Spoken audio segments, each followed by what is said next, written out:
Alrighty,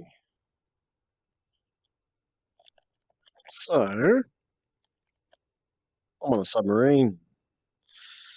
So I've moved I've added some tiles, and I've moved them all up onto the top of the conning tower on the submarine. I've also added some water. This is just a Unity standard asset water.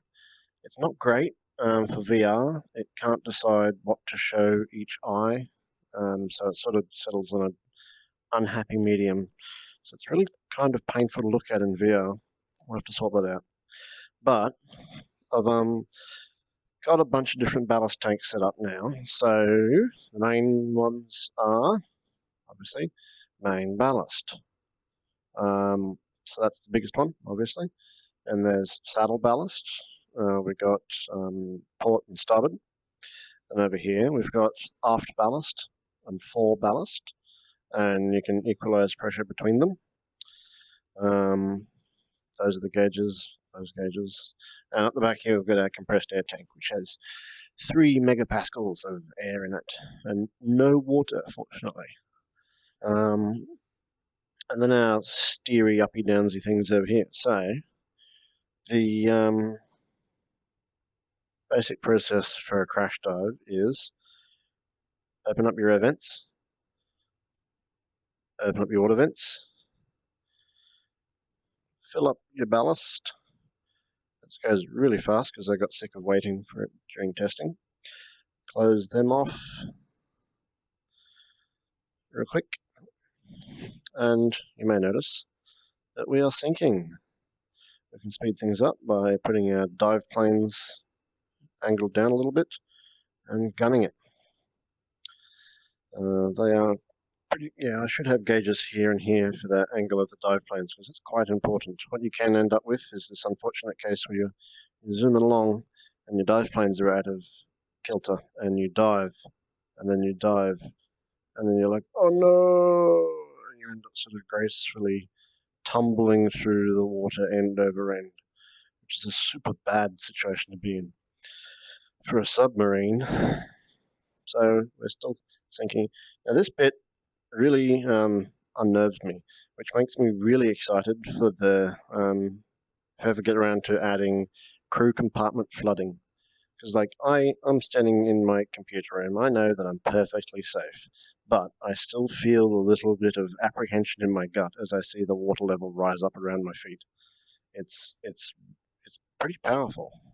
Let's get out of it faster. Dive, dive, dive. Okay, so I might slow that down a smidgen because I overreacted a little bit there. So yeah, the water level's coming up, and I'm like, yeah, like it's hard to fight the impulse to take a deep breath in preparation for certain death. But you get over it a little bit. So water's coming up. Just checking my gauges. Just tried to pump a little bit. Oh no!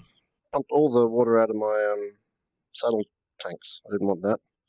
I just wanted to pump some of the water out. Okay, so we're still sinking? Yes, good. So the idea of ballast, ultimately, is to get your submarine to the point where it's only slightly positively buoyant, such that your dive planes can sort of fly the submarine through the water like a plane would. No, okay, so the water's coming up now, and it's starting to cover up my stuff. And it's covering up my hands. So, I've done this like 10 times now, but it still makes me feel as though I need to go and take a deep breath because I'm going to go underwater. Such is the power of presence. So I need to adjust. I'm just going to duck under the water now and fix these up a smidgen so that the water doesn't render from underneath, unfortunately. Above, below, above, below. So yeah. So right now, the dive planes have good authority over the submarine. So you see them down there. There's one, and there's aft dive planes. They turn together, so you can't get into a roll situation. And okay, now if I stay on my tippy toes under the water. Oh no! Oh. Okay, I'm underwater now. So yeah, this is a properly trimmed submarine, properly ballasted. submarine. So that's what those are for. Your saddle tanks are up. I don't know if you can see them. Where's the... Yeah, there you go. There's one of the ballast tanks down there. It's very small.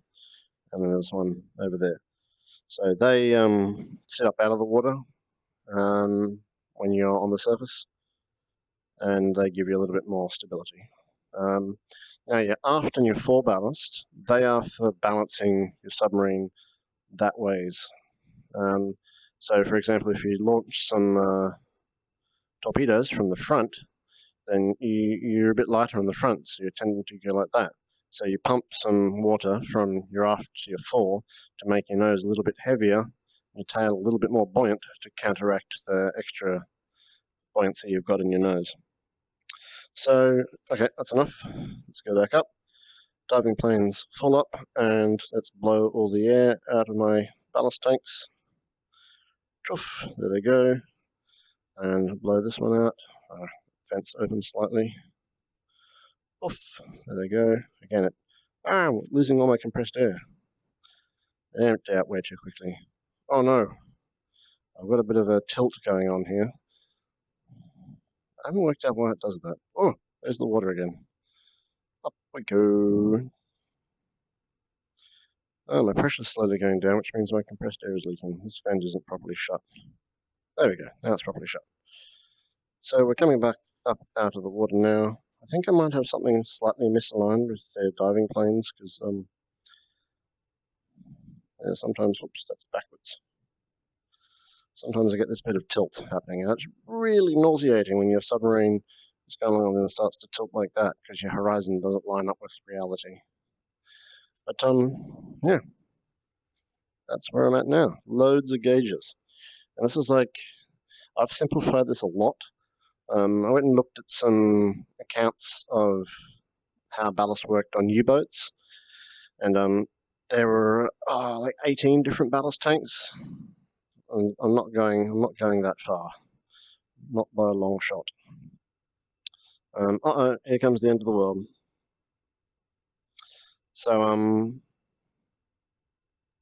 so I've got some little bit of work to do on making sure that these valves snap closed, because the difference between ever so slightly open and fully closed is an enormous one.